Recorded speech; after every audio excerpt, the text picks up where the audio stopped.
Harley Davidson XL 1200X Sportster. Dzinējs gaisa dzese, dzinēja tilpums 1202 kubikcentimetri, dzinēja griezes moments 98 Nm pie 3200 apgriezieniem minūtē, sēdekļa augstums 710 mm, bākas ietilpība 7,9 litri, sausais svars 245 kg.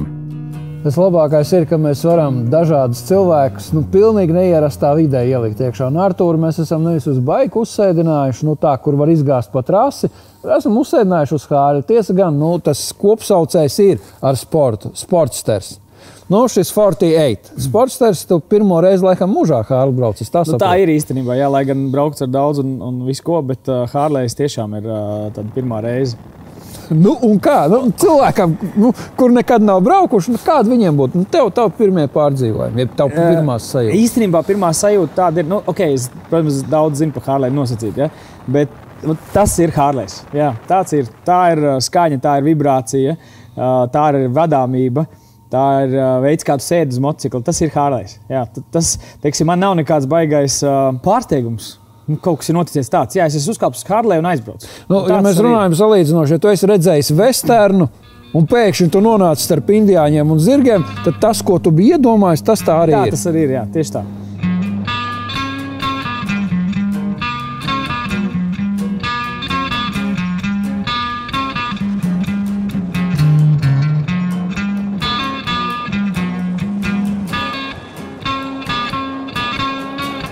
Ir salīdzināms ar tiem motocikliem, ar kuriem tu esi braucis. Ja to mēs liekam malā un dalām pilnīgi citās kategorijās. Es domāju, ka tas tomēr ir jādala nost, jo Harley Davidsons tā tomēr ir tik liela leģenda un tāds vārds, kad viņš ir ļoti savs un savu ceļu gājis, teiksim tā. Un es domāju, ka viņu pat nevajag baigi mēģināt salīdzināt ar kaut kādu citu motociklu, jo tas ir Harley's, tā ir leģenda. Ir braucams motocikls pilsētā ikdienā, es nezinu. Jā, tas man, teiksim, atbilstoši šis mocis ir salīdzinoši maziņš. Attiecīgi, viņš ir diezgan viegli vadāms, teiksim, jāveic kaut kādu manevru, tas ir, nav problēma absolūti. Ir ļoti labas drošības sistēmas ABS, priekšbremze, aizmugurbremze, ja tur es jau pamēģināju. Viss strādā, jā, tad ja mums ir kaut kādi nepatīkamie mirkļi uz ceļa, tad noteikti, mocis uz sevi lielu daļu paņems, ja. Salīdzinot ar kaut kādiem citiem VV dzinējiem, teiksim, ar tiem, kas man ir pieredze, tas būs vai Ducati vai KTM, kam arī ir, teiksim, vairāk vai mazāk V izvietojums, ja, tad... Dragstārs tev arī ir garažā. Tieši tā.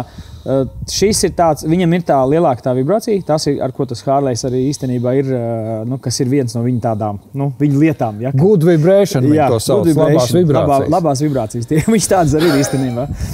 Lai arī mocim ir 1200 kubikcentimetri, viņš nav tāds, kā lai pasaka, ļoti ass, viņš ir tāds saprotams un diezgan viegli braucams. Saka, esot ciets, stingrs, izjūti amortizācijā? Es izjūtu amortizāciju, man likās, ka nav tik traki.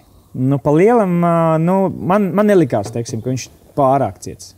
Es domāju, viņš ir tādā normas robežās un tāds ļoti, ļoti liela diskomforta, teiksim, es nezinu. Kārbas darbības tā, es jau tev teicu, ka neitrālais ir jāmeklē. Jā, man bija pāris reizes, kad man vajadzēja bišķiņ vairāk uzmanības veltīt, lai es atrastu neitrālo, bet es domāju, ka tu piešaujies, un ja tas tavs mocis, ar ko tu brauc ikdienā, tad to katru knifiņu tu jūt un pierod. Es domāju, ka tur nav ļoti liela problēma. Es domāju, tas ir tāds mocis, kas ir viegls, ar viņu viegli pilsētā braukt. Viņš ir gan dinamisks, viņš labi stājās, un viņš ir tas sports, tāds viņš arī ir.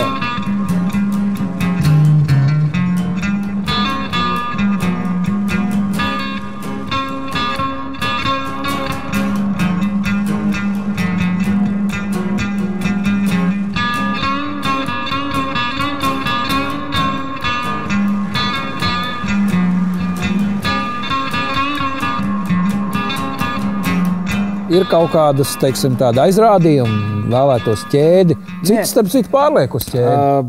Nē, man jāmēģina atcerēties, bet man liekas, ka nav baigās pieredzes ar šādiem močiem, ka šī ķēde ir aizvietota ar šo siksnu. Un tas, kas mani patīkami pārsteidz, tiešām ir klusa braukšana, nav nekādas graboņas. Un, nu, nav tā, ka viņi pārlec uzgāzējot. Ja, viss ir kārtībā. Nu, es domāju, ka tur gan spēcīgi inženieri strādā, un tad ir kaut kāds tur. Harlejs, es vienmēr esmu teicis, tas ir tāds, tu nopērci to bāzi, tad tev iedod šitādu grāmatu. Ko tu pirmais darītu, ko tu mainītu, ja tu nemainītu neko? Man bišķiņ pašam sēdēšanas pozīciju vajadzēja, man tā kā stūri prasījās bišķiņ tuvāk sev. Es pieļauju, ka šajos katalogos ir tik daudz lietas, ko var Sēdeklis apmierina. Sēdeklis kā tāds, jā, es saku vienīgi, man sanāca bišķiņ tā kā vairāk uz priekšu sēdēt, nekā tas ir paredzēts. Ja tas Harlejs, man liekas, viņam jābūt ir vēl skaļākam, jā, tad droši vien tas ir Trupas nost. Trupas nost, jā.